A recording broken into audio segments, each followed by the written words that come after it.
Mahigit 5 oras na mula nung sila umalis. Ibang klase. Ano ba naman may-ari ng hotel ang mga yun?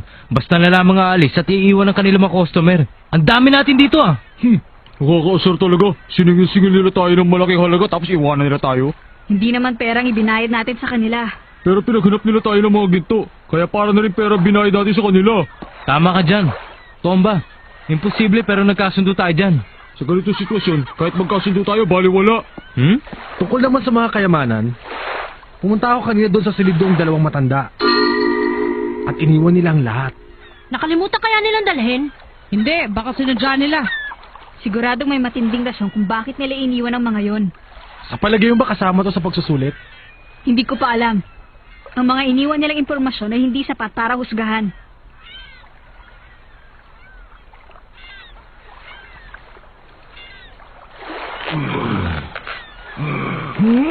Kuya, sino na magluluto ng kakainin natin? Kung sino marunong magluto? Sa lahat ng tao dito, sino kaya marunong? Lagot! Sigurado mamamatay tayo sa gutom. Nasa gitna pa naman ng dagat ang islang to. Uminahon lang muna kayong lahat. Kung iniisip nyo ang pagkain, makakahuli tayo ng isda. Ang isipin natin kung anong dapat natin gawin ngayon. Halik kayo!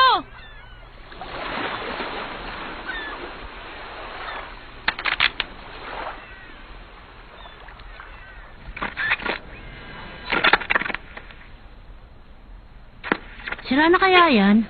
Hindi. Sa tingin ko, hindi pa sira ang radyong ito. Hindi ko maintindihan kung bakit.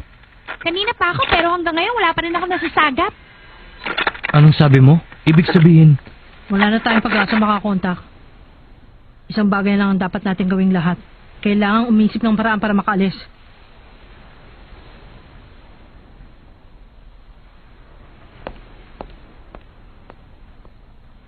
Huh? Kilua, meron ka bang narinig na ingay? Ingay? Wala gon. Walang mangyayari sa atin dito. Ang mabuti pa siguro yung maghiwalay-hiwalay na tayo, tumanap ng paraan kung paano makakaalis. Sang-ayon ako sa sinabi mo.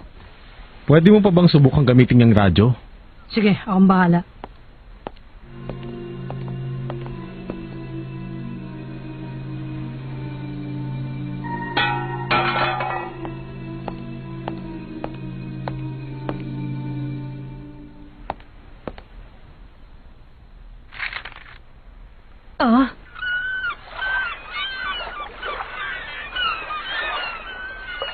ito ang mga nakita ko sa loob. Mga kompas? Oo, hindi lang yun. Meron sila numero kaperano sa atin. At ito naman ang nakita ko sa aking paghahanap. May nakita ako doon sa opisina ng matanda. Heto, tignan nyo. Ano yan? Ito ang Warship Island kung saan tayo nandun. At ito ang daan papunta sa isla ng Zebiru. Iniwan talaga nilang bagay na yan para makita natin. Sigurado kong ito ang pagsusulit. Kailangan natin makapunta sa islang yan. Tama. Gumawa tayo ng para makarating sa islang yan. Buti na lang panatag ang tubig. Nasisiguro kong hindi madali yun. Ha? Malalaman natin ang daan gamit ang mapang ito at ang kumpas. Pero hindi natin alam kung gaano ito kalayo. Anong ibig mong sabihin? Masasabi kong panatag ang dagat at walang senyales ng bagyo. Pero hindi natin alam kung gaano kalayo ang Zebiru. Kaya hindi natin matatadya kung gaano karami ang dadalhin natin. Ganon din ang inumin. Alam na natin ang direksyon kung saan ang ating pupuntahan. Wala akong pakialam kung maubusin tayo ng tubig at pagkain. Kasama yun sa pagsusulit para maging hunter. Masyadong delikadong iniisip mo. Tsaka nakalimutan mo na ba na ang pagsusulit na ito ay punong-puno ng patibong? Kahit isipin natin na parte ito ng pagsusulit, maaaring ang papel na ito ay isa ring panlinlang. Teka muna, masyado ka naman yata nagiging maduda, Kurapika. Sa palagay ko naman ay hindi sila nagsisinungaling tungkol sa isla ng Zebiru. Hindi ako nagdududa sa mga sinasabi ko sa inyo. Ang gusto ko lang sana ay maging maingat tayo. Para hindi tayo mapahamak, kailangan natin pag-aralan ng lahat ng ating gagawin hanggang gabi. Maghihintay tayo hanggang gabi. Nasisiraan ka na ba? Tama na. Gaya ng sinabi ni Kurapika, kailangan natin ng matinding pag-iingat. Malaking puntos kapag nalampasan natin ito. Kahit nakakaiba siya sa mga naunang pagsusulit na pinagdaanan nating lahat. Kaya kakailanganin namin ng iyong kooperasyon. Kalokohan. Nasisiguro ko sa inyo isa na itong pagsusulit.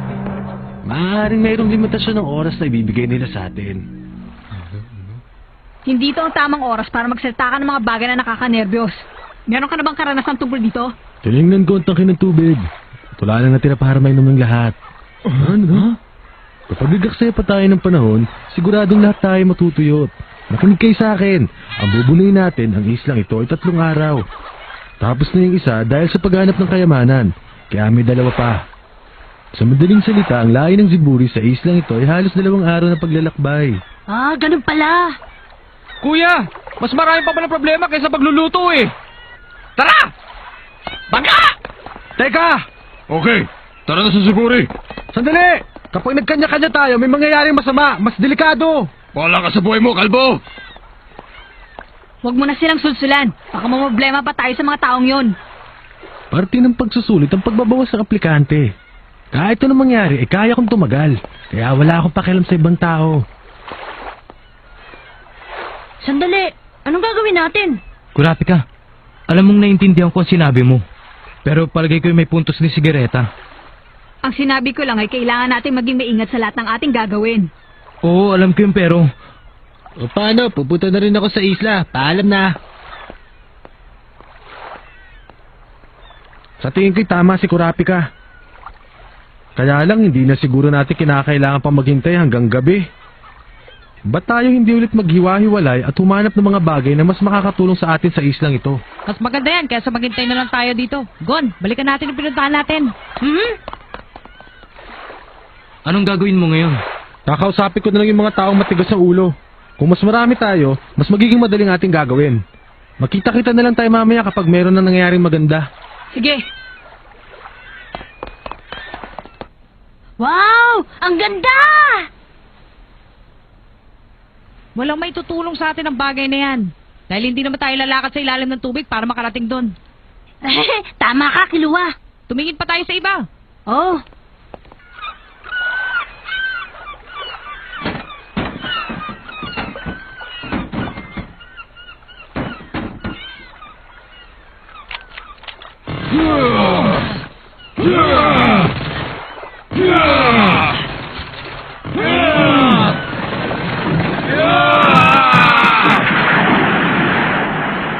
Ayos! Tanggalin na natin ang tubig at takpan ang mga butas. Teka, sandali lang. Kailangan niyong intindihin. Delikado kung magmamadali kayong umalis sa lugar na ito. Kaya mag-usap muna tayo. Huwag ka na makialam. Diyan ka na! Hayaan mo na lang kami, kalbo. Ito yata maging busuli. Kamusta na kayo dyan? Ganun pa rin. Wala na akong magagawa. Mas mabuti pa siguro kung merong darating na malakas na bagyo. Baka sakaling mag-ibang ihip ng hangin dito sa islang ito. Yun na lang ang tanging pag-asa natin para makasagap. Teka, huwag ka namang mag-isip ng ganyan. Bagyo na yata ang pinakamasamang darating sa lugar na ito. Kumusta lakad mo? Walang silbi. Ayaw nilang makinig sa akin. Ikaw, Wala rin ako nakita eh. ganun pala. Hindi ko talaga maintindihan. Ha? Kung anong gagawin sa pagsusulit na to? Biglang umalis na lang na walang sinabi. At ang iniwan lang sa atin ay mapa. Sirang barkong pandigma. Mga nabagbag na barko. At mga kayamanan. 36 tayong mga aplikante pinabayaan nila dito. Ano naman kaya ang gusto nila masubukan sa atin ngayon? Teka muna, bakit nga ba maraming sirang barko dito? Nakakaramdam tuloy ako ng panganib kapag nakikita ko ang mga yan. Panganib? Ha? Narinig ko na naman ang ingay. Ano? Galing sa malayo. Kilawa, hindi mo ba naririnig? Hindi. Wala talaga. Ang naririnig ko lang ay ang dagat. Pero sigurado, may naririnig ako.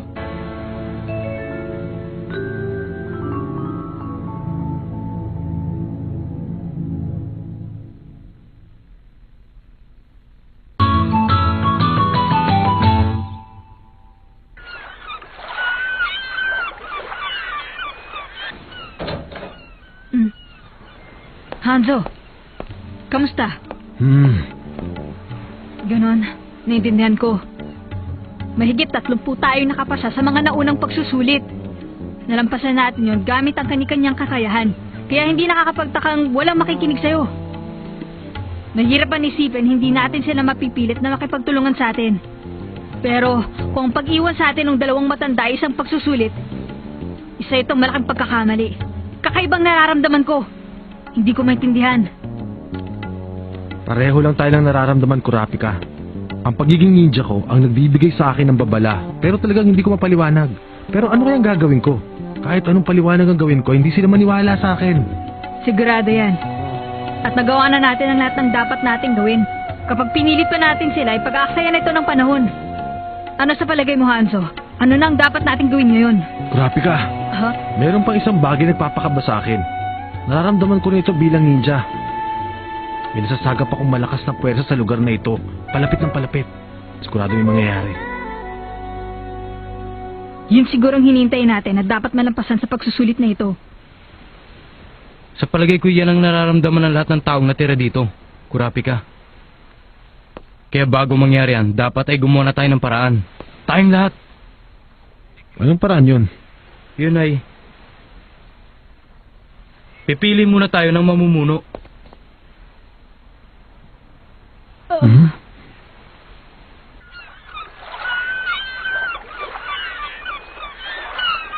Meron ba sa inyo tumututol? Mabuti naman kung ganon. Simula sa oras ito, hanggang sa marating natin ang isla ng Zeburi, ang mamumuno ay si Hanzo at ang pangalawa naman si Kurapika. Paano, Hanzo? Ikaw nang bahala. Ayokong tratuin niyo akong boss, pero isang bagay lang sasabihin ko sa inyo. Isa akong ninja, at ang mga ninja ay mas magaling kung mayroon siyang kagrupo na makakatulong sa pakikipaglaban. Sa aming bansa, ang tawag namin doon ay wa. Hindi ko kayo pipilitin, pero kailangan ko ng kooperasyon. Sana'y magtugumpay tayong lahat, at walang mapahamak. Magaling siya magsalita. Pero sa aming bansa, ang ibig sabihin ng wa ay wala makain.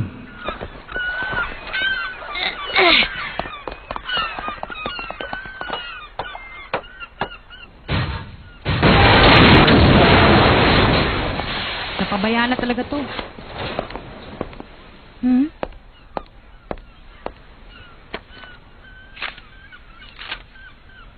Kilua, tingnan mo to. Ang tala-arawan ng barko. Gon, ang galing mo talaga. Nakaisa ka na naman ah. Ha? Natapos din, kuya! Oo! Ito na pinaka-importante sa atin! Mananalo na tayo nito.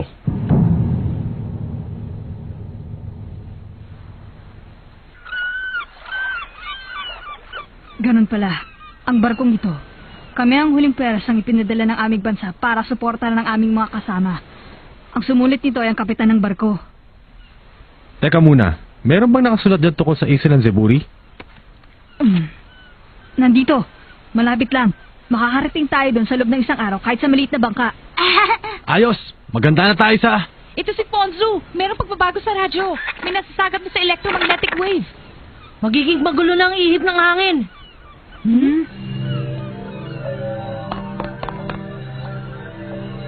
Ha? Ang mga ibon! Natatakot na sila!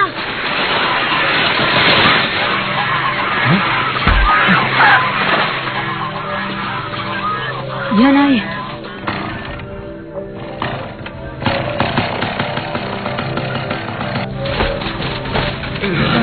Ayos! Ngayon, tubig at pagkain na lang. Makakalis na tayo.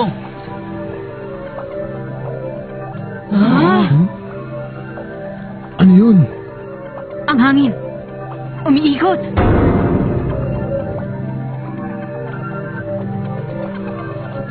Ito pala ang dahilan. Kaya pala hindi tayo makakontak. Simula ng umaga. Hindi. Sigurado matagal na itong nagsimula.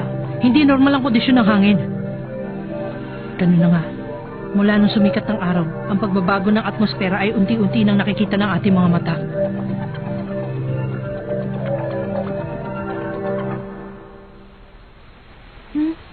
Naririnig ko na naman. Hmm? Ang ingay! Nanggagaling sa kabilang dako ng dagat. Ayan. Papalapit na sila. Sigurado ka ba sa sinasabi mo? Naririnig ko na. Medyo malabo lang. Kon, naririnig ko na rin. Mas mahina ang kanyang tunog kapag umaga. Pero... Ika-4 na araw ng Hulyo, naging maligalig ang hangin. Nung makita namin ang palatandaan, naghanda kami agad sa pag-alis. Ang iba naming kasamahan ay iniwan kami sa lugar nito, kaya hindi kami makaalis. Dahil bukas ng madaling araw, nahulaan nilang darating sa lugar nito ang unang sakuna. Ang unang sakuna? Unang sakuna? Anong ibig niyo sabihin? Ang sakunang darating ay nangyayari tuwing pagkatapos ng 10 taon. Ha? Ano daw? Ano?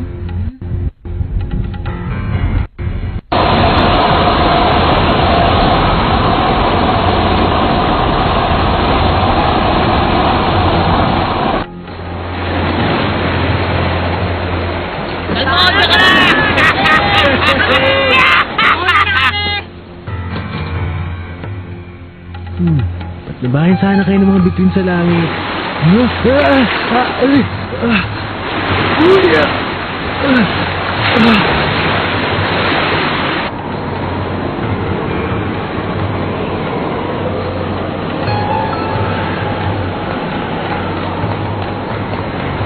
Iyan ang... Nararamdaman pala natin ipaparating na buhawi. Dahil sa sobrang lakas ng buhawi, lalong nagagalit ang alon sa dagat. Ang sakunang nangyayari tuwing ika-10 taon ay nagsisimula na. Ha? Tingnan nyo! Hinihigop yung bangka! Mapapahamak sila! Wagon! Pero... wala ka nang magagawa, huli ng lahat!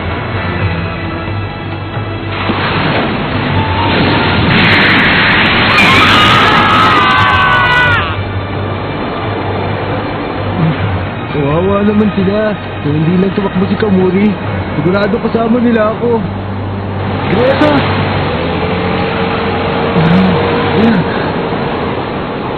Gon! Gon! Pataas na pataas ang tubig! Kayong lahat sa loob ng barko! Madali! Hado! Ang bangka! Oo!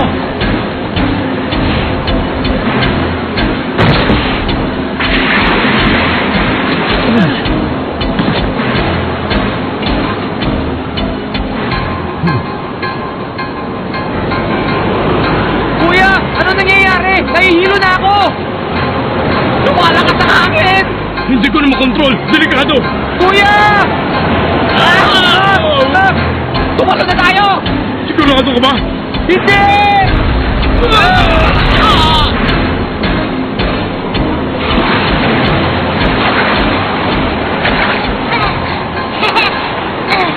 Ililigtas kita! Liligtas mo ako? Paano mo gagawin yun? Gon! Gamit ito!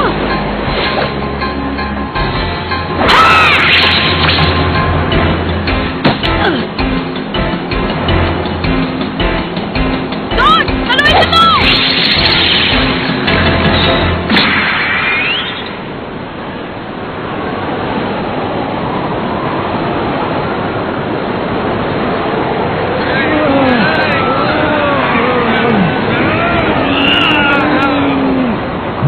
Lumabas na naman silang lahat. Wala man lang nakinig sa sinabi ko kahit isa sa kanila. Pero may naalala ako, Greta. Hindi ba sinabi mo sa akin na kahit ano pang mangyari, ay kaya mo tumagal sa pagsusulit na to?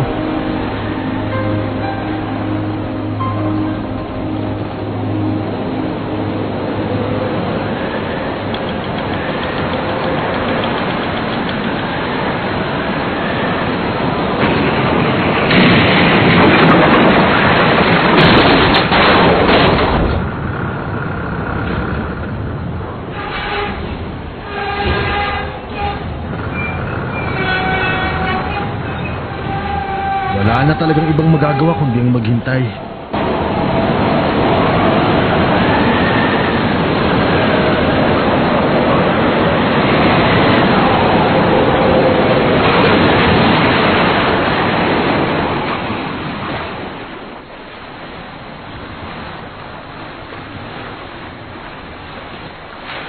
Tingnan nyo, mahina ng alon. Ay, natapos din. Hindi pa tayo sigurado. Paglipas ng isang araw, darating ang pangalawa. Ang susunod ay... Huh? Ibig mong sabihin, aabot itong tubig? Hindi. Paglipas ng 24 oras, maglalaho ang lahat sa ilalim ng dagat.